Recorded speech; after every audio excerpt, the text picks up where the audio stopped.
Good afternoon. I'd like to call to order the regularly scheduled Board of Commissioners meeting for HABD for the month of April.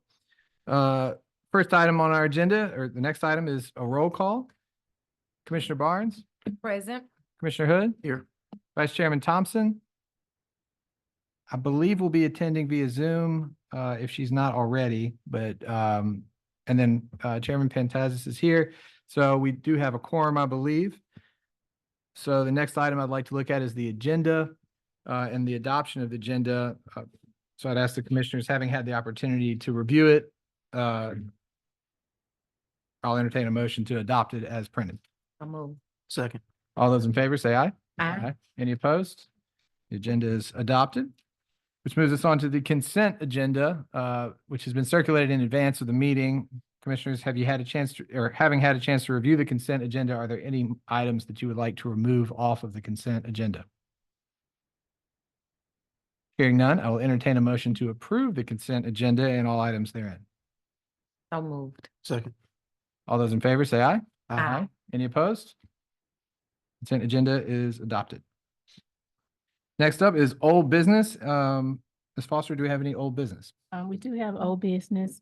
We have one on the agenda, but there's one item I want to share, privilege of the board. Sure. Okay. I want to take this moment to share our condolences due to a loss of a long-term employee, a very dedicated employee, Ms. Robin Hooks. Ms. Hooks has been a valued employee since January 28, 2013. She started as a Section 8 housing specialist and later transferred to property operations as a client support services. She celebrated her 10 years of service just last year at our December event. I spoke with the staff at Tuxedo Terrace, and they shared that she was their sergeant of arms. She was dedicated to providing assistance and support when deadlines and timelines to make sure they're being met. So at this time, we want to express our condolences and continue to pray for Ms. Hooks' family and the HABD family. I do want to share that the staff was offered grievance services through the Employee Assistance Program, and also the funeral service are tomorrow at 11 o'clock. And we wanted to allow administrative time for some of the staff to attend that wants to attend. And so I do want to just thank the board for allowing us to share our reflections at this time. I would just offer on behalf of the board that our condolences to the Hooks family and thank Ms. Hooks for her service to the agency, but also hope that they're all doing okay. And we send our condolences and certainly appreciate you allowing time for the staff to grieve and also be present for her celebration of life. Thank you. Also, I want to also recognize this month as Fair Housing Month. Seth Embry, our senior advisor, chief strategist, has hosted several sessions online with several of our stakeholders to share history and insight on fair housing and the importance it is in our communities. We also want to extend a thank you to Vice Chair DeWanda Thompson for participating and serving as a voice for raising awareness for fair housing. So we encourage you to tune in to our social media platform during the month of April to listen in on those sessions. So thank you. That's great. And so at this time, I can ask Mr. Williams to come forward to discuss old business. Sure. And is this the item on the agenda, the HABD van update? Okay. Good afternoon, commissioners. Good afternoon. Just wanted to share a brief update. After the last board meeting, after we had heard the concerns from the residents regarding the vans, President Foster, Mr. Matthews, and some other staff attended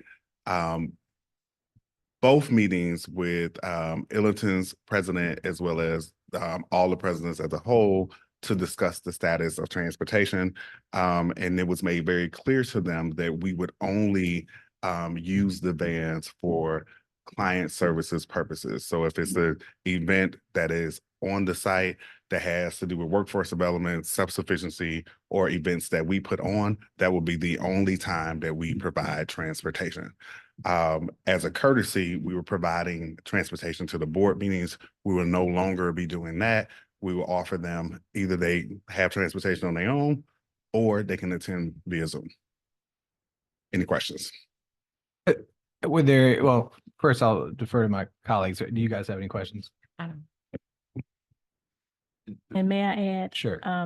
During those meetings, the Illaton president meeting, which took place the next day after board meeting, and our CPAB meeting, the information was well received by residents. They understood and felt like, it made sense as it relates to ensuring that those vans being operable during the time that's needed for these engagements. Because we shared with them that these vans were purchased through COVID funds. And if those vans become unoperable and the cost is more than the van cost, we would not be able to replace those vans. So they're very understanding in our discussions. I appreciate that because that was really my main question. I think you guys did a great job sort of explaining sort of the difference in how these different vehicles are used and the options available. And so I guess my only follow-up is just overall, were there any negative comments or sort of, concerns that you feel like need to continue to be addressed here? Or do you think for the time being, everybody understands sort of where things are here? The response was they appreciate the clarity and clearly understood. Okay.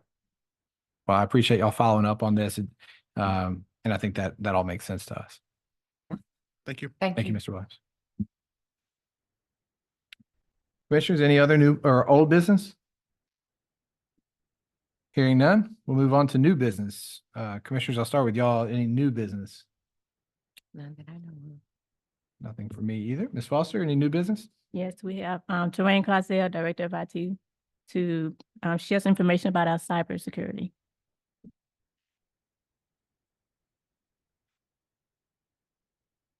Good afternoon, Commissioners, Good afternoon. President, CEO.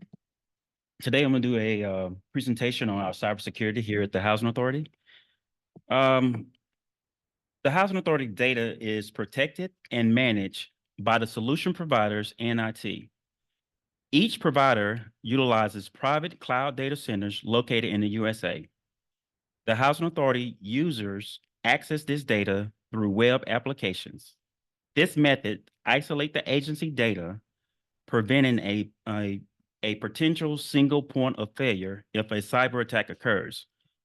No data is housed on servers internally. Some key solutions or some key services that support the agency from the providers that we're utilizing, like our Yardi, which house our financial records, resident records, and landlord records. We utilize TAG, a system called TAG. That system has resident records. Also we use ADP that has our employee records. We have Sage Lightwork also has employee records. We're using Google, of course, that's what we utilize for our email. We utilize Microsoft SharePoint. Microsoft SharePoint through Microsoft is what we utilize for financial and resident documents from day-to-day documents. And of course, we have our HABD website, which is for the agency publications. Like I said before, none of those solutions are housed internally. They are all with those different providers hosted through cloud. But the Housing Authority deploys the following processes to protect its internal network that all use to access these web applications provided by the solution providers. So what I'm meaning by that is that even though we don't house this data internally, we are providing methods to protect our network that is accessing these different solutions through the web. And the method that we're using to protect our internal network is for example, in 2001, we did a vulnerability assessment, and we did a vulnerability assessment in 2001. A RFP was released to have a consultant perform a in-depth cyber vulnerability assessment and penetration testing of HABD infrastructure. Only a few minor issues were found during the testing, and they were addressed. The two focal points during that assessments were social engineering. Social engineering was performed to verify the existence and effectiveness of procedural controls to prevent unauthorized physical and electronic access to the Housing Authority. And what that means is that it's from the perspective of someone actually coming to the properties or coming through central office or this building, trying to gain access by just showing up and seeing what people let them in the building and try to connect up through that type of attack, trying to gain access to the network by just walking into the building. The second phase of the testing, which was performed, was penetration testing. And penetration testing was performed to determine the resistance of the housing authority systems to malicious exploits launched via the internet. This testing attempts to compromise systems, network, and operating systems to identify vulnerability. The penetration testing was performed from two perspectives. One was an outside attacker with no system access, meaning that a person like without any knowledge, they posed as a hacker and was trying to gain access to the systems from the outside. The second phase of the test was a malicious inside person tried to attack, where you gave them access to the systems internally, and then they tried to see what all they can gain access to from within. So those were the two tests that was performed back in 2001 when we did the pen testing. Other procedures that we're utilizing and processes to protect the network. Currently, we have 24/7 network monitoring. The network is monitored 24/7 by a third-party vendor that provides instant detection, isolation, and remediation of detected threats. This monitoring service provides a daily email report on the network. There is also a monthly check-in meeting to discuss any new threats and the best practices to defend against them. Also, we deploy firewalls. The Housing Authority deploys a central primary firewall for all internet traffic to and from the network, with 13 additional firewalls, one at each internal subnet. We have virus and malware protection. Protection software is deployed on all network systems and devices to prevent viruses and malware. Access, login security, two-factor authentication, and 3 failed access attempt lockout is deployed on all network systems and devices. User training. Annual cybersecurity training is provided to all users through IT-led training.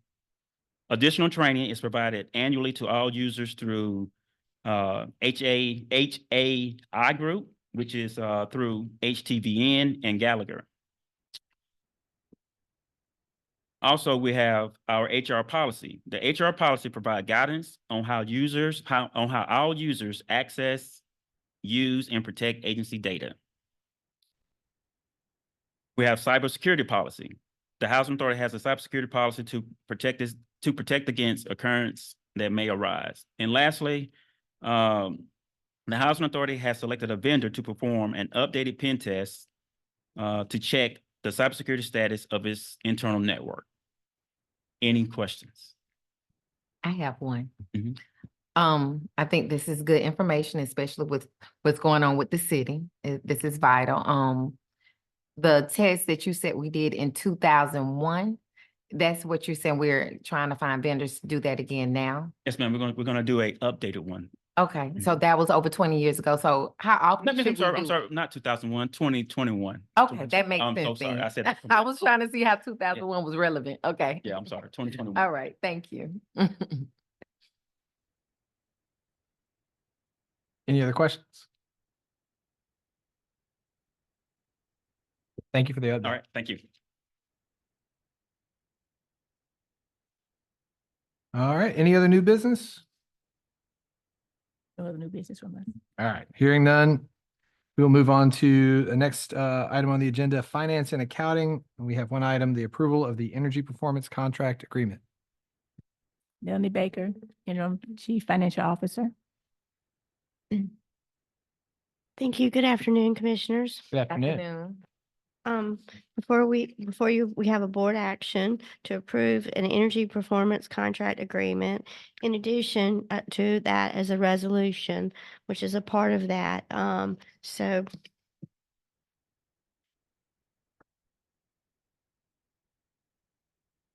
in summary, I'd like to start with saying the energy performance contract is going to address one of the HABD's largest expenditures we incur annually, and that is for the expenditures of utilities. Annually, we spend about $9.7 million between water, sewer, electric, and gas annually. And this energy study is going to see if there's ways we can reduce costs of utilities and help us preserve funding for future use. The energy plan also is a very good time because in the fall of this year or the first of 2025, the IRA rebates, inflationary reduction rebates will be released, and they will we will qualify up to $14,000 per unit to modernize them to save utilities. So the study will take into effect the release of these rebates at point of sale to see if we can utilize some discounts to that our house that house our residents, that we can go ahead and modernize their utilities and enjoy the savings now while they're available as part of the IRA rebate. Also, they will they will also provide a target for us for future operating subsidy incentives through a possible energy savings plan, which would more to come. We would present that to you as whatever they developed and came up with. But that's part of what we're asking them to study and identify as possible incentives for future subsidy. Also, we're asking them to develop an energy plan that to identify sites that would benefit from energy upgrades and what those projected costs would be. And we're asking them to develop a plan that works in conjunction with Thrive 2035. Also, they will study and evaluate and provide results if there's a need for a phase 2 of a current EPC contract. We're in the final phases of our EPC 1 contract, and of course, the results would come back to the board on that. So the funding for the contract is $500,000, and so 150 of the funding will come from capital funds. We have earmarked in capital funds to study the water leaks and possible mediation of any of these leaks that could provide us water and sewer savings. In addition, the other $350,000 of the $500,000 contract would be for studying utilities and energies. And the resolution part of what we're asking you to sign today has to do with that we want approval that if we do perhaps enter into a phase 2 of the EPC agreement, that we could get reimbursed for the $350,000 from the EPC contract. That portion does qualify for reimbursement. The $150,000 for the leaks would not qualify, and of course, it would already be funded from capital funds. Do you have any questions? Commissioners, any questions? I don't think we have any, Mr. Baker. I know you've done a good job explaining this to us, so I appreciate your work on this, and hopefully it will pay some dividends down the road. Okay. Would y'all vote on signing the resolution? Yeah. Hearing no other comments or questions, I will entertain a motion to approve the energy performance contract agreement. So moved. Second. All those in favor say aye. Aye. Any opposed? The resolution passes. You got it, Ms. Baker. Next item, property operations. Looks like we have two items, the approval of award of contract for landscaping maintenance services and the approval of award of contract for vacancy prep for casualty fire units. Larry Williams, Chief Housing and Programs Officer. Good afternoon again. Afternoon. Do my best to click, although I prefer paper. So the purpose of this board action is to obtain board approval for landscaping services for Tom Brown Village and Dr. Morrell Todd Homes. The service is not limited to mowing grass, pruning, debris removal. An invitation to bid was sent to 37 companies. 11 contractors submitted bids. And we selected Green Complete Lawn Care for Tom Brown and Reverend Matai Homes. And we also additionally designated alternates for Marks Village, Ellison Village, Bacon Lots, Cooper Green, and Freedom Manor in Tuxedo. Also, Roosevelt and Benjamin Green and the McCoy Building as well. The impact, contracting will allow contractors for HABD to be in compliance with the regulation. The funding will come from property operations. And with that, I entertain approval. Commissioners, any questions? No. Hearing none, I will entertain a motion to approve the award of contracts for landscaping, maintenance services, and alternatives for HABD properties. Let's see. To all the entities that listed on this resolution. So moved. All those in favor? Oh, I'm sorry. That's all right. You said. I second. said second. All right, all those in favor? Aye. Any opposed? That motion passes. Great, thank you. The next item is for the Housing Authority. We requested proposals for qualified companies and individuals to provide contracting services for vacancy prep for the casualty units. 3 units listed in Ellison Village. The total amount for this award is $350,000 to award to Stanford Building Company. Unit 1, 228 will be a total of $92,990. Unit 2, Unit 128 would be $93,460, and Unit 170 will be $68,900. These 3 units are located in Ellison, and the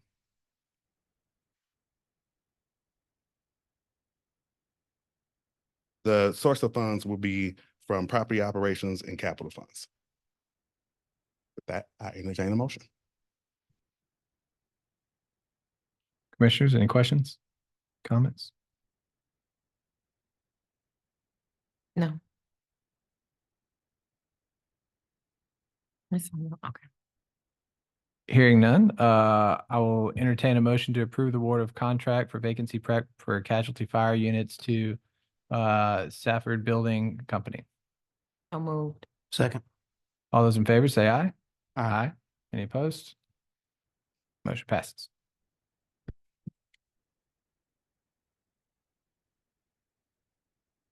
Next on the agenda is executive. This is a open, Yes, yeah. yes. Okay, all right. The one item is the approval to execute the above baseline services agreement with BPD. And Mr. Williams will present that at board action. Okay. Good afternoon again. Good afternoon.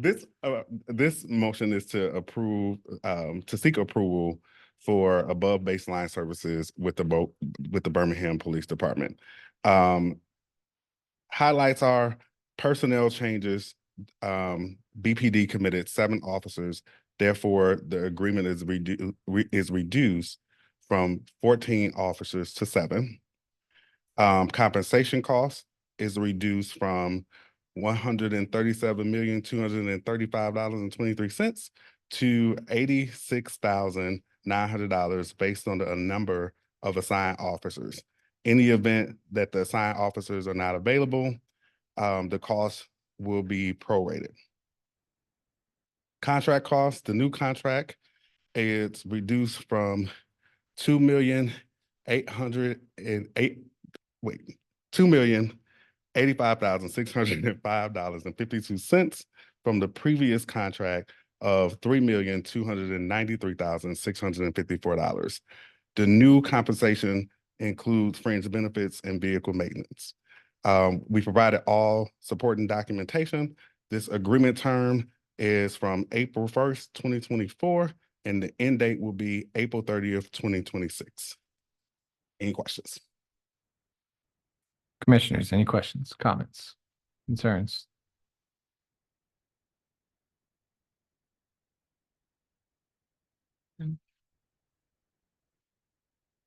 Right. With that, Hearing none, I'll enter. Just making sure Vice Chairman Thompson didn't have any. Hearing none, I will entertain a motion to approve and execute the above baseline services agreement with Birmingham Police Department. So moved. Second. All those in favor say aye. Aye. Aye. Any opposed? Motion passes. Thank you.